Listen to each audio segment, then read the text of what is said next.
Good morning, the Carrick-Fanny, but the Carrick-Fanny, right, so some Manchester United's view.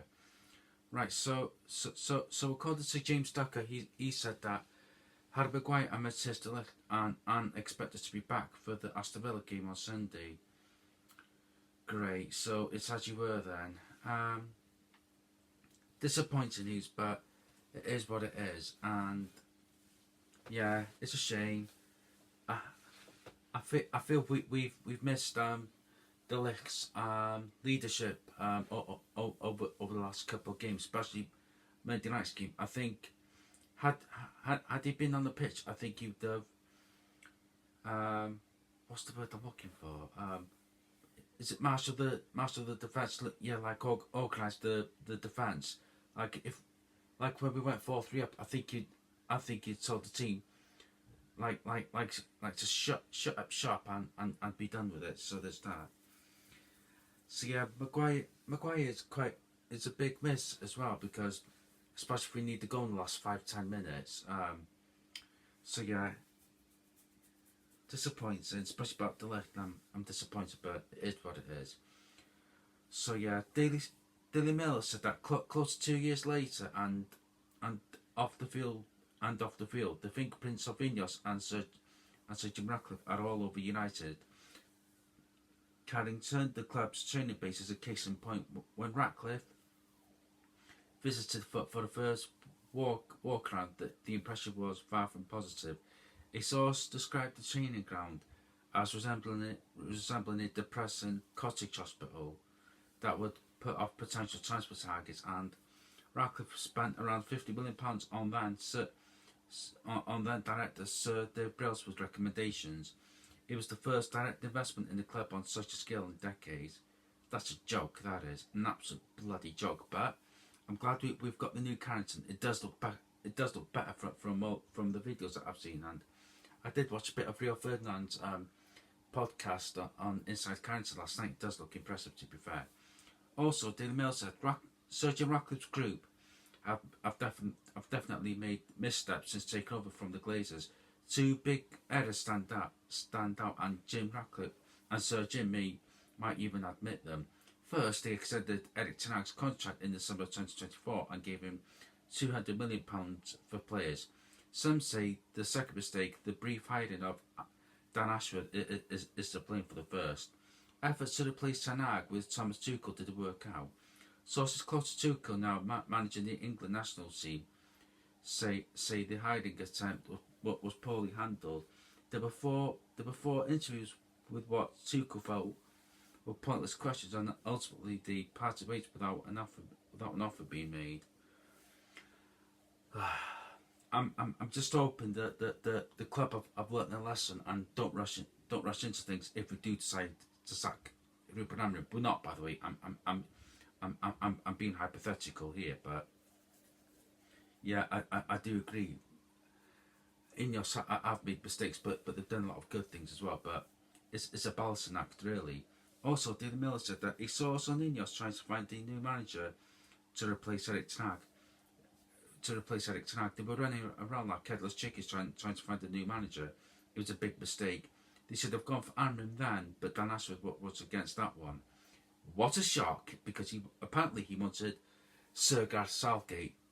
Well, thankfully, Sir Gareth Southgate's not at our club anymore. So, well, he's not been at our club, but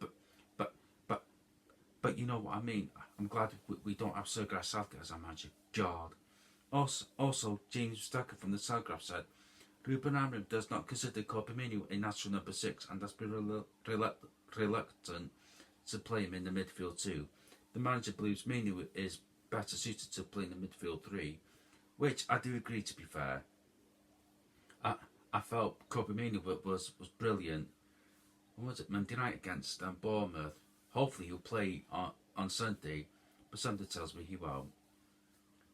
So yeah. Oh, Scott McTominay's been speaking. Where's that quote?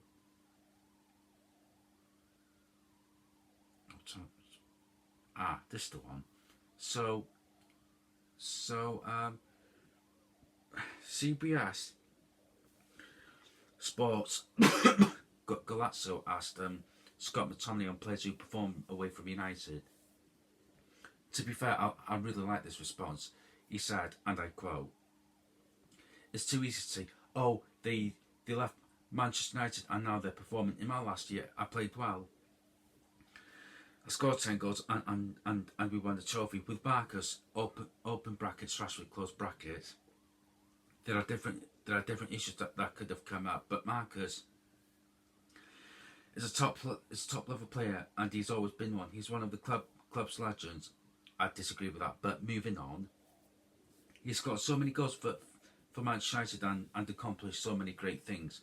As a spotlight is directly on you, everything seems much worse. Obviously, when players leave and play more games, they gain confidence and feel better in their own skin rather than when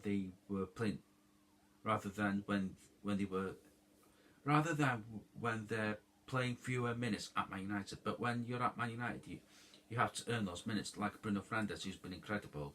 There are players who leave that we don't talk about much. I think it's too easy to blame the club because when I was there, they did everything for me.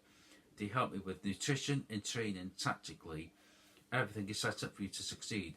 It's not like they don't give you certain things that other clubs give you. The myth that they leave and become better players boils down to massive confidence. If you leave, play all the games and score, then score again, and people start talking about it. You feel good in your own skin and you want to keep it that way. Brilliant. Because Scott McTominay could have been bitter, but he's a United fan, and I'll admit I've criticised Scott McTominay in the past, but to be fair, that's a classy response. So there's that. So yeah, fair play to Scott McTominay. Like I said, he could have bitched Wing moan, but he didn't.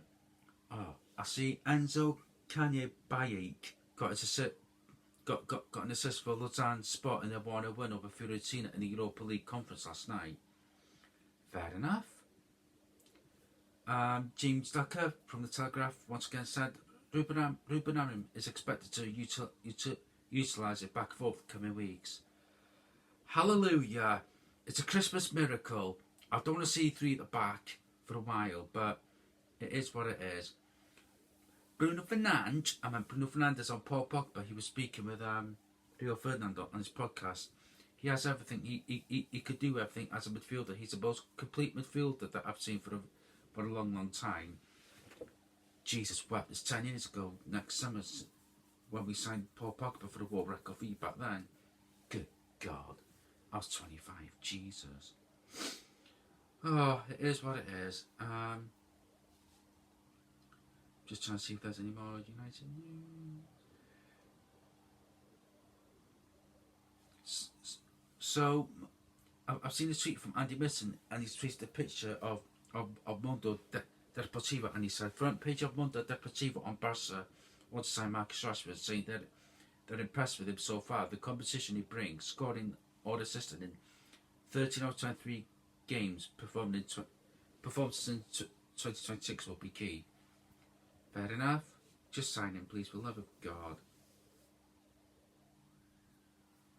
So yeah, all in all, disappointed about Harry Maguire and Matthijs De Ligt now. Personally, I think the defence on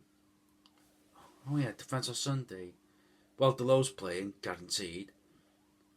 Although, no, scrap that. I think it'd be right wing back, so I think it's going to be Yoro, Heaven,